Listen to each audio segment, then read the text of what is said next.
Bonjour et bienvenue dans cette session dans laquelle nous allons voir ensemble l'utilisation du framework Mocha avec Cypress. Qu'est-ce que Mocha? Mocha est un framework de test JavaScript très riche en fonctionnalités. Il fonctionne sur le Node.js et dans notre navigateur, rendant les tests asynchrones simples. Les tests Mocha s'exécutent en série, ce qui permet des rapports flexibles et précis tout en mappant les exceptions non détectées au cas de tests corrects. Voyons à quoi ressemble une structure Mocha. Dans une structure Mocha, pour faire simple, on a d'abord le describe. La fonction describe permet de regrouper les tests de même nature. Il est beaucoup conseillé de regrouper les tests de même nature pour mieux se retrouver dans nos spécifications. Le describe prend deux arguments. On a d'abord la description du suite de tests et ensuite on a une fonction appelée callback. Une fonction callback est une fonction qui est passée en paramètre d'une autre fonction. À la différence d'une fonction normale qui est appelée directement, la fonction de rappel ou callback est définie au départ et n'est appelée et exécutée que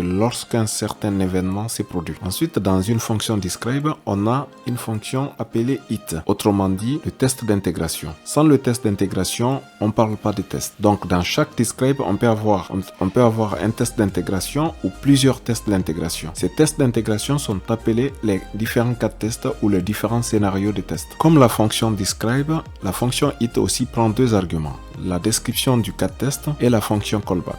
Ici, on va voir comment est structuré un test Mocha. D'abord, on avait dit qu'on a le describe avec sa description du suite des tests et la fonction callback. Puis, on ajoute le test d'intégration qui prend aussi en argument la description du cas de test et la fonction callback. Par contre, en l'état, le test n'est pas réellement utile. Il nous faut gérer ce que l'on appelle des assertions. Les assertions nous permettent de tester qu'une valeur correspond bien à une autre et de vérifier que ce que l'on attend est bien ce que l'on obtient. Donc, dans chaque test que vous mettez en place, assurez-vous que vous avez mis le minimum d'assertion pour au moins tester ce que vous obtiendrez à la fin. Ici, par exemple, on fait une assertion sur une multiplication, par exemple, 2 fois 3 égale 6. Donc, cette assertion doit être prouvée. Si on trouve une différence par rapport à ce résultat, ce test va juste échouer, tout simplement. Passons à présent sur notre éditeur de code pour voir un peu les différentes structures des Mocha. D'abord, la première des choses, je vais créer un fichier ou une spécification dans mon dossier E2E. Je vais l'appeler structure mocha.sci.js. La première des choses dans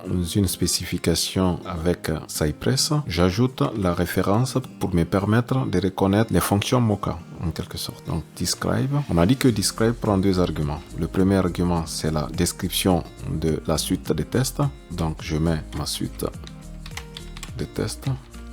Et le deuxième argument, c'est la fonction callback. Donc, on a plusieurs manières d'écrire la fonction callback. La première méthode, on a la possibilité d'écrire la fonction avec un nom.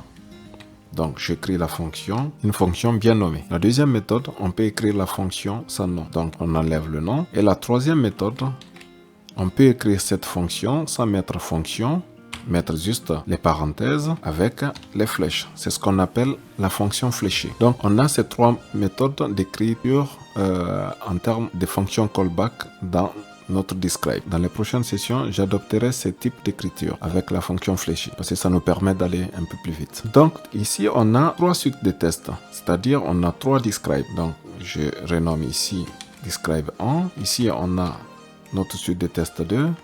Ici, on a notre suite de test 3. Dans chaque suite de tests, on peut avoir un ensemble de tests d'intégration. Ici, comme la fonction describe, on a notre fonction it qui peut prendre aussi deux arguments. D'abord, cat test 1.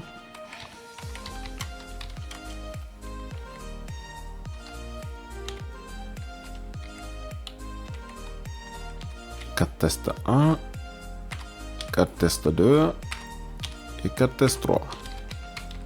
Exécutons à présent cette suite de tests pour voir ce que ça donne. Pour cela, on va faire npx Cypress open. Donc là, on va sélectionner end-to-end testing. On sélectionne le navigateur qui nous intéresse. Dans mon cas, je vais laisser par défaut le Chrome. Et le runner se charge.